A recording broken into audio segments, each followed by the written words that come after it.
Hello everyone, this is Anjali और स्वागत है आपका मेरे चैनल लर्न विद अंजलि में। इस वीडियो में हम डिस्कस करने वाले हैं important question that is something related to fluid dynamics and this question is saying. So this question is saying find the settling velocity of a discrete particle in water. Let me find the settling velocity of discrete particle in water under condition when Reynolds number is less than zero point 0.5. The diameter and specific gravity of particle is 5 into 10 to the power minus 3 centimeter and 2.65 respectively. Kinematic viscosity of water is 20 at 20 degrees Celsius is this much 1.01 into 10 to the power minus 2 meter square centimeter square per second. So these are the parameters which are given in the question. So what it asks, एक बार देख लेते हैं. जो question है वो ये पूछ रहा है, you have to calculate the settling velocity of any discrete particle in water under the Stokes law, under the Stokes law condition. So Reynolds number is given, that is less than 0.5. So ये indicate करता है कि the flow around the particle it is in the laminar regime. So हमें कुछ parameters दिए गए हैं and we have to calculate. So सबसे पहले ये जान लेते हैं कि सेटलिंग वेलोसिटी क्या होती है. अगर हम सेटलिंग वेलोसिटी की बात करें तो सेटलिंग वेलोसिटी को टर्मिनल वेलोसिटी भी बोला जाता है. Here this thing we are talking about, तो सेटलिंग वेलोसिटी को टर्मिनल वेलोसिटी भी बोला जाता है, टर्मिनल सेटलिंग वेलोसिटी भी कहा जाता है. ये एक तरीके से it is, you can say, अगर मैं इसको लेमन लैंग्वेज में बताऊं, सो सेटलिंग वेलोसिटी वो स्पीड है जिस पे कोई भी स्मॉल पार्टिकल या कोई भी पार्टिकल जो है वो सिंक करता है लिक्विड में. मतलब कोई भी हमने पार्टिकल को लिक्विड में डाला तो वो जिस वेलोसिटी से सिंक करेगा, सिंक मतलब डूबेगा या उसकी जो कोई भी लिक्विड है उसकी एक तरीके से बेस में वो बैठ जाएगा. That is if this is liquid that container, और इसमें कोई भी जो पार्टिकल है तो जिस वेलोसिटी से वो सिंक करेगा और बेस पे एक तरीके से आ जाएगा. सो जिस स्पीड से वो सिंक कर रहा है, जिस स्पीड से वो सिंक कर रहा है, so that is known as settling velocity. It is like if you put a grain of sand, if you put a grain of sand in water, so that sand particle will uh, from some velocity, किस velocity से वो जो sand particle है वो आएगा और base में एक तरीके से वो बैठ जाएगा. So that speed is known as settling velocity. So that is the settling velocity. अगर हम बात करें हैवियर पार्टिकल की या बिगर पार्टिकल की, सो ऑब्वियसली क्योंकि उनका मास ज़्यादा होता है, डेंसिटी ज़्यादा होती है, सो वो जल्दी सिंक हो जाते हैं, जल्दी एक तरीके से बेस में आ जाते हैं. और अगर स्मॉलर पार्टिकल है या लाइटर पार्टिकल है, सो इट सिंक स्लोली या it take more time. So that is the thing. अच्छा, फिर एक और चीज़ इसमें आती है, Reynolds number. So Reynolds number क्या है इसको भी देख लेते हैं. रेनॉल्ड्स नंबर एक तरीके से ये तरीका है जिससे हम ये बताते हैं कि वेदर जो लिक्विड है या गैस है या जो भी हमारे पास फ्लूइड है, दैट इज फ्लोइंग स्मूथली और टर्बुलेंटली. सर टर्बुलेंटली मतलब कि उसमें बहुत ज़्यादा वेव्स की फॉर्म में वो मूव कर रहा है या वो स्मूथली एक तरीके से मूव कर रहा है. सो रेनॉल्ड्स नंबर एक तरीके से दैट नंबर के थ्रू हम ये बताते हैं कि जो फ्लूइड है वो किस तरीके से मूव कर रहा है, स्मूथली या टर्बुलेंट उसका फ्लो है, अराउंड द ऑब्जेक्ट उसका क्या फ्लो है. सो जैसे कि अगर हम इसको एक एग्जांपल से देखें तो इमेजिन आपने कोई सैंड पार्टिकल को, टीनी ग्रेन ऑफ सैंड आपने पानी में डाला, and if the water flow gently या स्मूथली, अगर पानी जो है वो जेंटली फ्लो करेगा, उसको अभी हम यहाँ पे शो करते हैं. For example there is water and water में आपने सैंड को डाला या सैंड के जो पार्टिकल्स हैं वो वाटर में गए, तो उसके बाद क्या होगा, अगर पानी जो है वो जेंटली या स्मूथली फ्लो कर रहा होगा, if that water is not turbulent, so अगर वो जेंटल होगा सैंड के अराउंड, सो क्या करेगा, जो रेनॉल्ड नंबर है वो कम होगा, मतलब जो फ्लो है वो लेमिनार है, तो रेनॉल्ड्स नंबर कम होगा. लेकिन अगर जो वाटर है वो स्वर्ल कर रहा है, मतलब जो पानी है वो बहुत तेजी से मूव कर रहा है, या पानी का जो फ्लो है वो टर्बुलेंट है, और तब उसमें सैंड पार्टिकल प्रेजेंट है. जब सैंड पार्टिकल प्रेजेंट है और पानी का जो फ्लो है वो काफ़ी विग्रस है या टर्बुलेंट है फ्लो, सो टिनी वर्ल्ड पूल वो क्रिएट कर रहा है.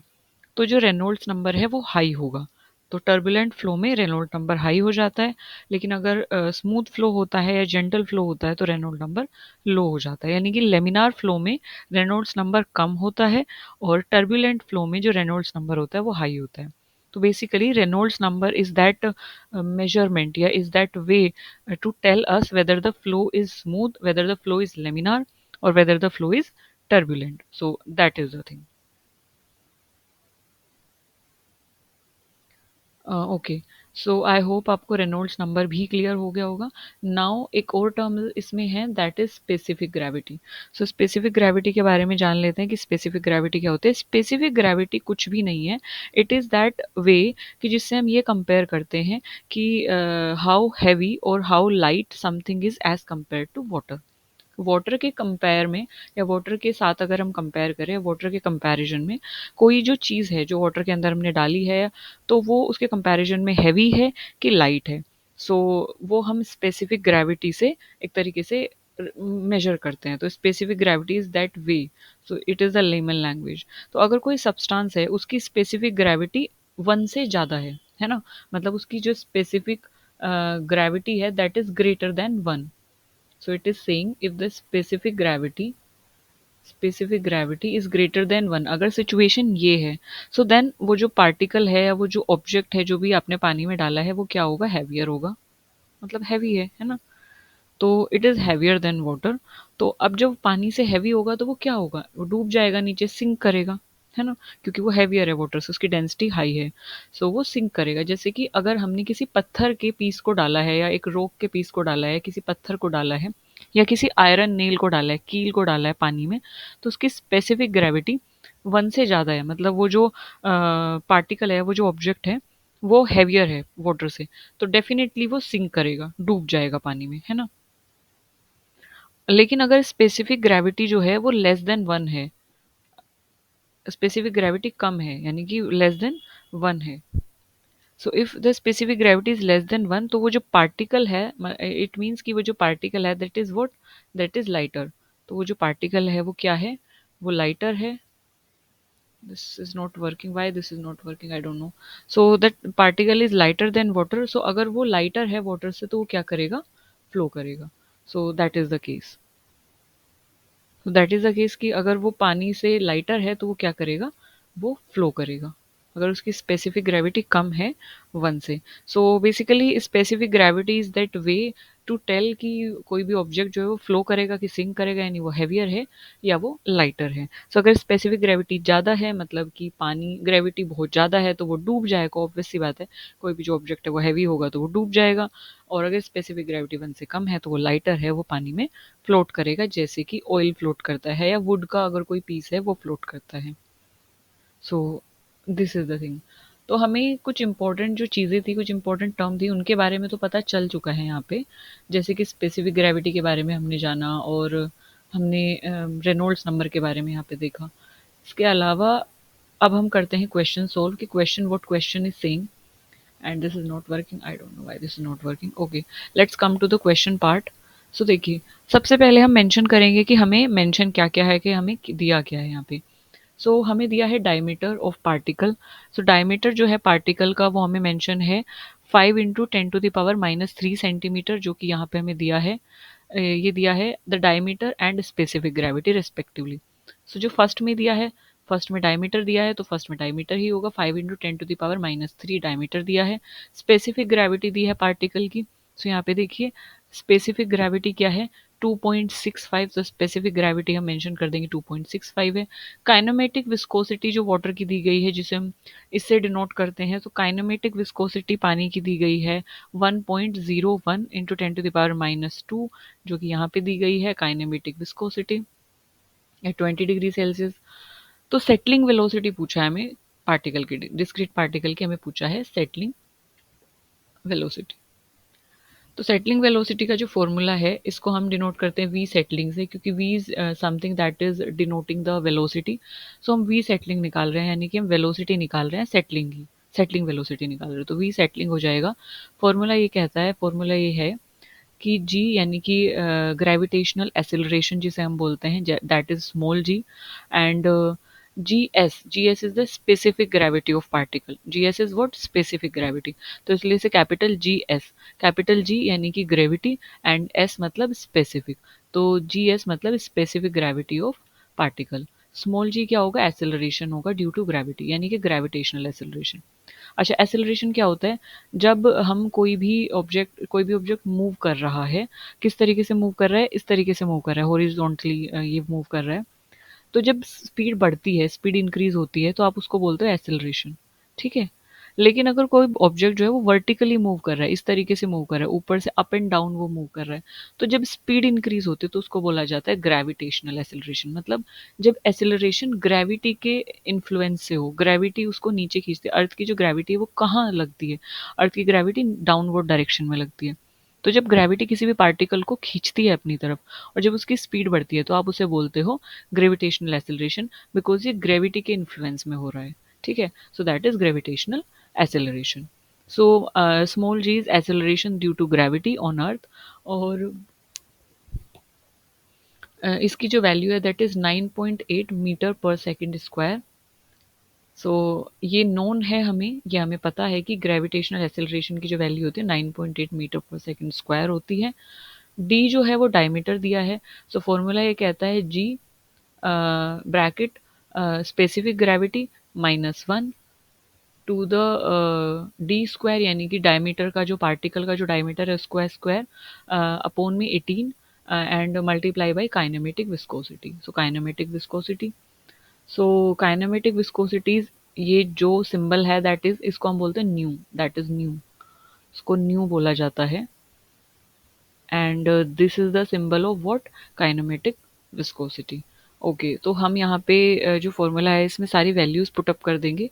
ओके, अब हमारे पास जो ग्रेविटेशनल एक्सेलरेशन था दैट इज 9.8 मीटर पर सेकंड, मीटर पर सेकंड स्क्वायर, मीटर पर सेकंड स्क्वायर। सो अब ये तो मीटर पर सेकंड में है ना, बट हमारे पास अगर आप देखेंगे तो डायमीटर सेंटीमीटर में दिया गया है, काइनेमेटिक विस्कोसिटी भी सेंटीमीटर स्क्वायर में है, सो सारी जो वैल्यूज है वो सेंटीमीटर में है। अब वैल्यूज जो है वो सेंटीमीटर में है, तो यूनिट्स हमें क्या करनी होंगी, सेम करनी होंगी। सो या तो आप सबको मीटर में कर लीजिए या तो आप सबको सेंटीमीटर में कर दीजिए, बट क्योंकि हमें ऑलरेडी सेंटीमीटर में दो यूनिट्स दी गई हैं, दो वैल्यूज दी गई हैं, तो it will be easy for us कि हम एक वैल्यू को सेंटीमीटर में कन्वर्ट कर दें। तो हम इस वैल्यू को ही सेंटीमीटर में कन्वर्ट करेंगे। So 1 metre is equals to 100 centimetre, as we all know this. So इसे सेंटीमीटर में कन्वर्ट करने के लिए हम इसे 100 से मल्टीप्लाई करेंगे, क्योंकि मीटर से सेंटीमीटर में कन्वर्ट कर रहे हैं। तो जब हम इसे 100 से मल्टीप्लाई करेंगे तो हमारे पास वैल्यू आ जाएगी 980 सेंटीमीटर पर सेकेंड स्क्वायर। सो ये सेंटीमीटर में कन्वर्ट हो गया। सो हम इस वैल्यू को पुटअप करेंगे, वी सेटलिंग हमारे पास हो जाएगी 980, जो कि हमारे पास क्या है, ग्रेविटेशनल एक्सेलरेशन है, मल्टीप्लाइड बाई 2.65 जो कि स्पेसिफिक ग्रेविटी है, -1, एंड देन डी का स्क्वायर हम करेंगे, that is 5 × 10⁻³ that is the diameter of particle का हम स्क्वायर करेंगे, divide by 18 and multiply by nu that is kinematic viscosity. So 1.01 × 10⁻⁻² that is nu. So हमारे पास जो टोटल वैल्यू आ जाएगी, सो हमारे पास जो वी सेटलिंग आ जाएगी टोटल, जो सेटलिंग वेलोसिटी की जो वैल्यू आएगी वो आएगी 0.2223 या 0.223 सेंटीमीटर पर सेकेंड। सो इतने सेंटीमीटर वो डिस्टेंस कवर करेगा पर सेकंड में, एक सेकंड में वो इतने सेंटीमीटर डिस्टेंस कवर करेगा जब वो सेटल हो रहा होगा। So this is the settling velocity. तो इस वेलोसिटी से वो सेटल करेगा बेसिकली, इस वेलोसिटी से वो पार्टिकल जो है वो सेटल करेगा, this is the settling velocity.